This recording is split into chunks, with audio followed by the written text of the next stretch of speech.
Allez, on termine avec l'oracle des miroirs.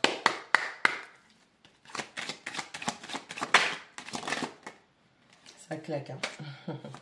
Allez, on a la carte de la projection. On a la carte de la loi. Intéressant. Allez, vous avez pris des décisions, vous avez décidé de mettre certaines choses en place.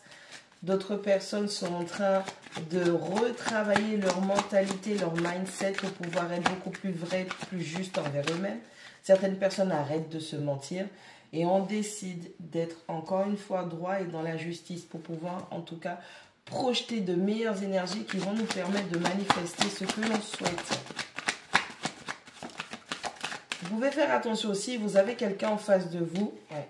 Vous avez quelqu'un en face de vous qui a projeté sur vous leurs craintes, leurs blocages, leur échec, de mauvaises énergies. Et là, on a un retour de bâton qui se fait. C'est-à-dire que non seulement vous découvrez cette vérité, vous devez prendre des décisions, vous êtes en train de trancher, vous êtes en train d'appliquer les choses, mais cette personne est en train de récupérer ces énergies qu'elle vous avait distribuées. Vous prenez beaucoup plus conscience de votre être, d'accord, de votre mentalité, de votre mindset, et vous êtes en train de faire de façon à vous remettre sur vos pieds.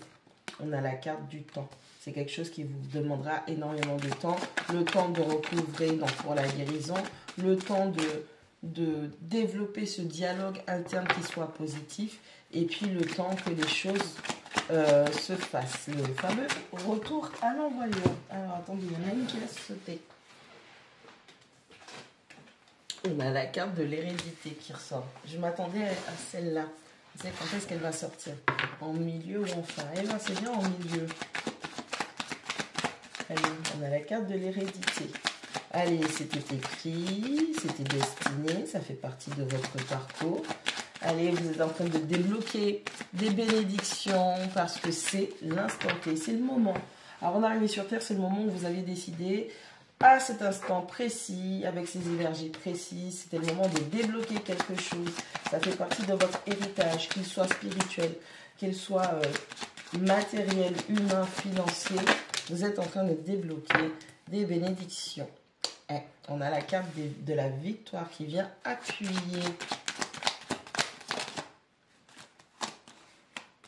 On a la carte de l'instabilité. Bon, allez, le temps passe, vous avez des choses à faire, un travail d'introspection, un travail de reconnaissance, un travail d'ancrage, d'établissement, être dans votre vérité, respecter vos limites, faire respecter vos limites.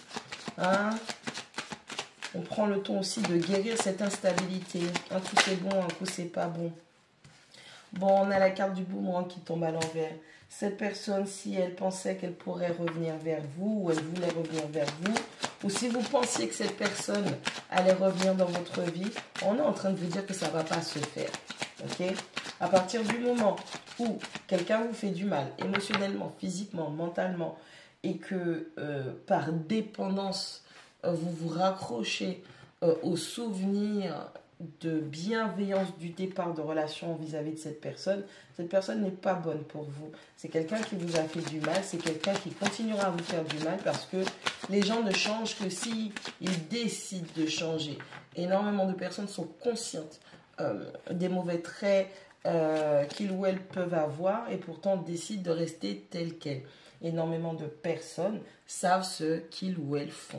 Donc là, en l'occurrence, on est en train de vous dire que si vous projetiez, vous vous concentriez pour avoir des énergies pour attirer à vous cette personne, qu'elle revienne dans votre vie, on vous dit que ça ne va pas se faire. On a la carte de l'évolution qui tombe à l'envers. Il n'y a rien qui va changer avec cette personne. Faites attention à ne pas demander à l'univers que cette personne revienne dans votre vie, que c'est quelqu'un qui vous a fait du mal. Vous devez prendre le temps de guérir de cette dépendance au niveau de la projection ou du potentiel sur lequel vous vous êtes fixé. Vous êtes un petit peu obsédé par le potentiel que vous avez vu chez cette personne. Et d'ailleurs, le potentiel que vous avez vu chez cette personne n'est que le reflet du vôtre. L'investissement que vous devez mettre. Par exemple, vous vous comportez de telle manière avec une personne parce que vous auriez aimé en retour que l'on vous traite comme ça. Et peu importe le nombre de temps que vous avez pris pour donner du bon traitement, cette personne n'a pas su vous rendre l'appareil. C'est simplement vous qui avez ces qualités et votre Votre intériorité, vous le projetez sur autrui. De la même manière que l'on projette des craintes, des blocages, des désirs, etc. sur la vie d'autrui ou sur autrui. En l'occurrence, vous voulez qu'une personne revienne dans votre vie, cela ne se fera pas. Il n'y aura aucun changement, aucune évolution dans une relation avec une personne avec qui vous vous êtes séparés. Il y a trop d'instabilité, cette personne a projeté des choses sur vous. Vous prenez le temps et ça fait déjà un petit moment que vous êtes dans une phase de guérison où vous devez vous délester de certaines choses qui ne vous appartiennent pas. Il est temps de débloquer vos bénédictions. Il est temps de faire un nettoyage dans votre maison. Votre maison, qu'elle soit physique, hein, bien évidemment, on a eu une pleine lune en Vierge, donc c'est normal. Que ce soit un nettoyage, votre maison, vous, ou votre maison terrestre physique, là où vous habitez. Il est temps de procéder à un nettoyage, à une purification, à un épurement de votre soi pour pouvoir vous débarrasser de cette instabilité qui est venue s'instaurer, s'installer ou qu'on vous a refilé spirituellement, mentalement, intellectuellement, émotionnellement. D'accord? Vous êtes arrivé à un point où vous allez peut-être avoir des convocations, vous allez avoir des réunions. Pour d'autres personnes, vous allez être convoqué, vous allez peut-être revoir cette personne. Mais ne vous mettez pas en tête, surtout si c'est quelqu'un qui vous a fait du mal, c'est quelqu'un qui savait qu'il ou elle vous faisait du mal, ne vous mettez pas en tête de demander à l'univers de vous aider à revenir avec cette personne. Ça voudrait simplement dire que vous n'avez pas compris cette leçon parce que vous êtes accro à la souffrance. Ce qui montre qu'il y a un rapport de toxicité par rapport à l'image de l'amour qu'on vous a donné quand vous étiez petit ou petite.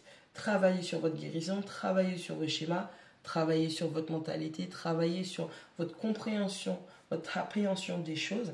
Travaillez votre projection, ayez un discours positif, valorisez-vous, aimez-vous.